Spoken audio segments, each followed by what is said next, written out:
কাজটা হোক সেটাও তো দেখতে হবে। হ্যাঁ, আর ওটা আর দিদি আমাদের ওই একটু লো ল্যান্ডের বিষয়টা একটু যদি দেখা যেত ইলোবার ইন্ডাস্ট্রির। ওটা দেখে নেবে। ঠিক ঠিক আছে, এবার হচ্ছে দক্ষিণ দিনাজপুর, শ্রী সুদীপ বাগচি।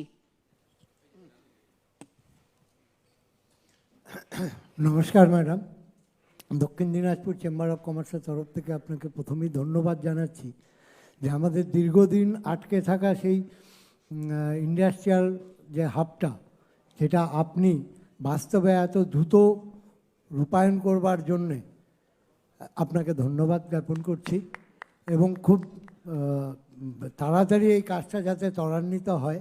এখানে নিখিল নির্মল সাহেবও খুব হেল্প করছেন, জেলা অ্যাডমিনিস্ট্রেশনে ডিএম সাহেব থেকে শুরু করে সবাই হেল্প করছেন যথাযথভাবে।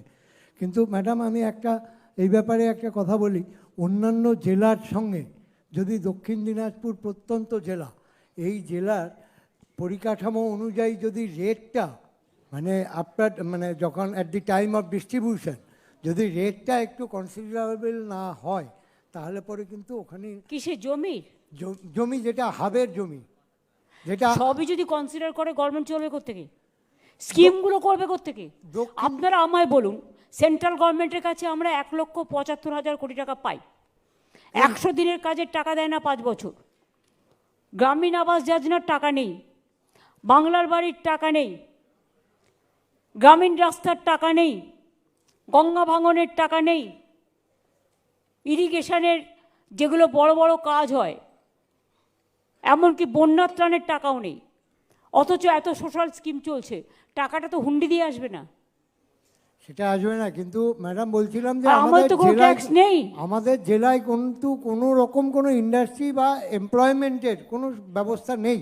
যেই কারণে বলছি যে ছোটোখাটো ইন্ডাস্ট্রি করবার জন্য কুমারগঞ্জে যেমন একটা 10 একর জমি আছে, যেটা আমরা বড় সাহেব আপনারা একটা ডাইরেক্ট আবেদন করবেন। আমরা নিশ্চয়ই জানি ওইসব এলাকাগুলো খুবই অনুন্নত এলাকা, কিন্তু এখন অনেক উন্নত হয়েছে। Thank you madam. বালুরঘাট যদি আপনি আমাকে অনুন্নত বলেন আমি শুনবো না। বালুরঘাটে এয়ারপোর্টও করে দেওয়া হচ্ছে, নাট্যকেন্দ্র থেকে শুরু করে অনেক কিছু করা হয়েছে। হ্যাঁ, এগ্রিকালচার ইউনিভার্সিটি হয়েছে, অনেক কিছুই হচ্ছে। কুমারগঞ্জ আপনি যেটা বলছেন, কুমারগঞ্জে বালুরঘাটটাও কিন্তু বালুরঘাট ব্লকের আন্ডারে, টাউনের মধ্যে নেই। আরে সেটা আলাদা, আপনি গঙ্গারামপুর আলাদা টাউন, কুমারগঞ্জ আলাদা টাউন, এটা আপনাকে বলতে হবে। শুনুন, এটা depends on area to area.